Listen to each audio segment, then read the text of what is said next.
Welcome back to the 365-Day Bible Challenge. Day 39, Exodus 19. On the first day of the third month, after the Israelites left Egypt, on that very day, they came to the desert of Sinai.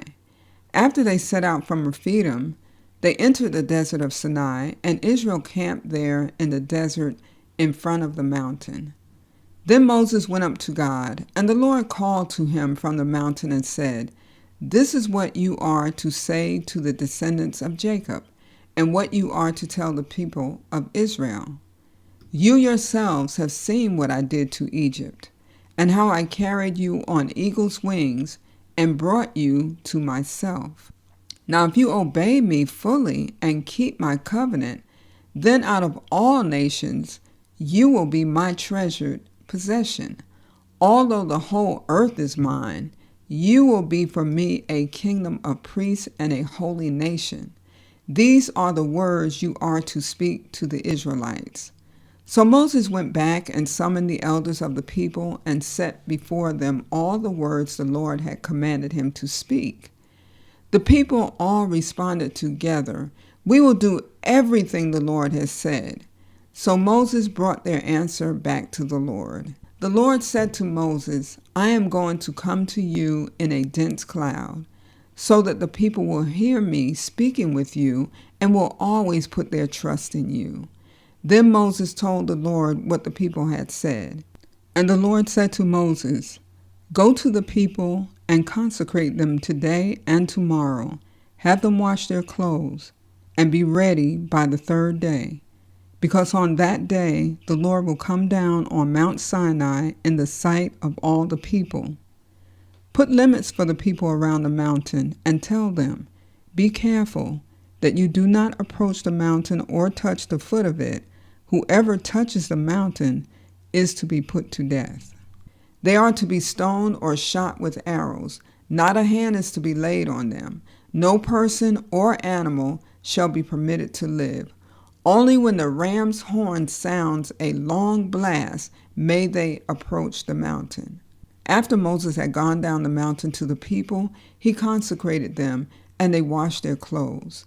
Then he said to the people, "Prepare yourselves for the third day. Abstain from sexual relations." On the morning of the third day, there was thunder and lightning with a thick cloud over the mountain and a very loud trumpet blast.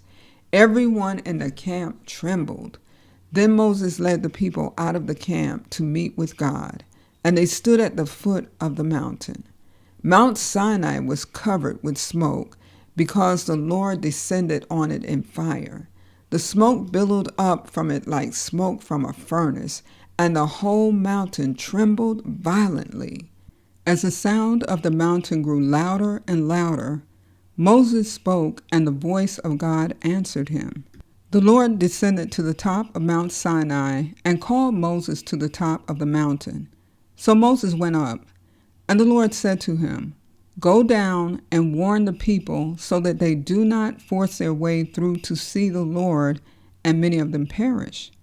Even the priests who approach the Lord must consecrate themselves, or the Lord will break out against them." Moses said to the Lord, "The people cannot come up Mount Sinai because you yourself warned us. Put limits around the mountain and set it apart as holy." The Lord replied, "Go down and bring Aaron up with you. But the priests and the people must not force their way through to come up to the Lord, or he will break out against them." So Moses went down to the people and told them. Exodus chapter 20. And God spoke all these words, "I am the Lord your God, who brought you out of Egypt, out of the land of slavery. You shall have no other gods before me. You shall not make for yourself an image in the form of anything in heaven above, or on the earth beneath, or in the waters below. You shall not bow down to them or worship them. For I, the Lord your God, am a jealous God, punishing the children from the sin of the parents to the third and fourth generation of those who hate me, but showing love to 1,000 generations of those who love me and keep my commandments. You shall not misuse the name of the Lord your God, for the Lord will not hold anyone guiltless who misuses his name. Remember the Sabbath day by keeping it holy.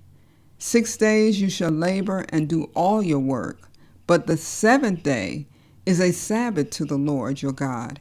On it you shall not do any work, neither you, nor your son or daughter, nor your male or female servant, nor your animals, nor any foreigner residing in your towns.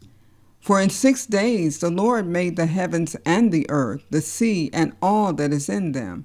Therefore the Lord blessed the Sabbath day and made it holy. Honor your father and your mother, so that you may live long in the land the Lord your God is giving you.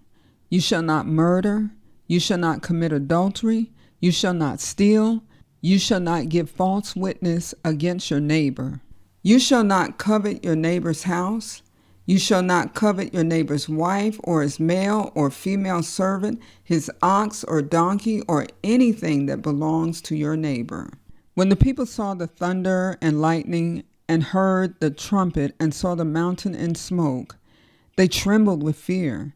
They stayed at a distance and said to Moses, "Speak to us yourself, and we will listen, but do not have God speak to us, or we will die." Moses said to the people, "Do not be afraid. God has come to test you, so that the fear of God will be with you to keep you from sinning."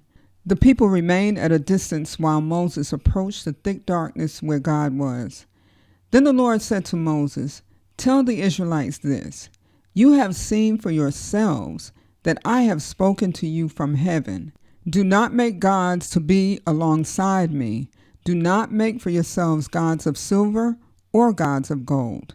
Make an altar of earth for me and sacrifice on it your burnt offerings and fellowship offerings, your sheep and goats and your cattle. Wherever I cause my name to be honored, I will come to you and bless you. If you make an altar of stones for me, do not build it with dressed stones, for you will defile it if you use a tool on it. And do not go up to my altar on steps, or your private parts may be exposed." Exodus chapter 21. These are the laws you are to set before them. If you buy a Hebrew servant, he is to serve you for 6 years, but in the 7th year he shall go free without paying anything. If he comes alone, he is to go free alone, but if he has a wife when he comes, she is to go with him. If his master gives him a wife and she bears him sons or daughters, the woman and her children shall belong to her master, and only the man shall go free. But if the servant declares, "I love my master and my wife and children, and do not want to go free," then his master must take him before the judges. He shall take him to the door or the doorpost and pierce his ear with an awl. Then he will be his servant for life. If a man sells his daughter as a servant, she is not to go free as male servants do. If she does not please the master who has selected her for himself, he must let her be redeemed. He has no right to sell her to foreigners because he has broken faith with her. If he selects her for his son, he must grant her the rights of a daughter. If he marries another woman, he must not deprive the first one of her food, clothing, and marital rights. If he does not provide her with these 3 things, she is to go free without any payment of money. Anyone who strikes a person with a fatal blow is to be put to death.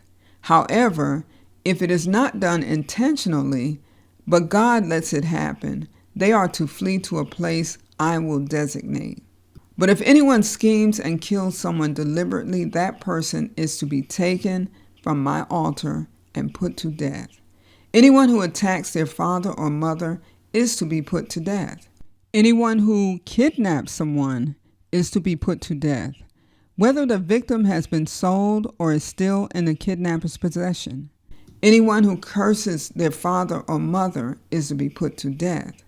If people quarrel and one person hits another with a stone or with their fist, and the victim does not die, but is confined to bed, the one who struck the blow will not be held liable if the other can get up and walk around outside with the staff. However, the guilty party must pay the injured person for any loss of time and see that the victim is completely healed. Anyone who beats their male or female slave with a rod must be punished if the slave dies as a direct result. But they are not to be punished if the slave recovers after a day or two, since the slave is their property. If people are fighting and hit a pregnant woman, and she gives birth prematurely, but there is no serious injury, the offender must be fined whatever the woman's husband demands and the court allows.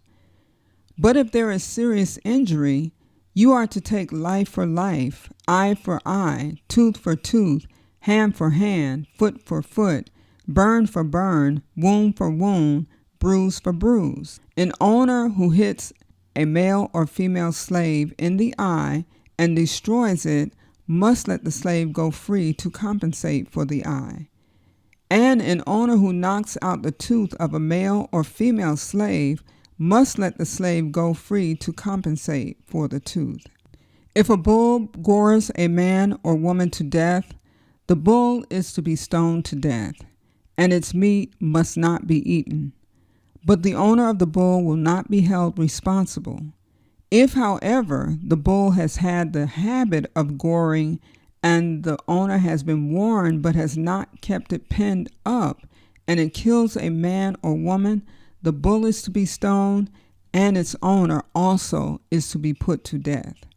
However, if payment is demanded, the owner may redeem his life by the payment of whatever is demanded. This law also applies if the bull gores a son or daughter. If the bull gores a male or female slave, the owner must pay 30 shekels of silver to the master of the slave, and the bull is to be stoned to death. If anyone uncovers a pit or digs one and fails to cover it, and an ox or donkey falls into it, the one who opened the pit must pay the owner for the loss and take the dead animal in exchange. If anyone's bull injures someone else's bull and it dies, the two parties are to sell the live one and divide both the money and the dead animal equally. However, if it was known that the bull had the habit of goring, yet the owner did not keep it penned up, the owner must pay animal for animal and take the dead animal in exchange.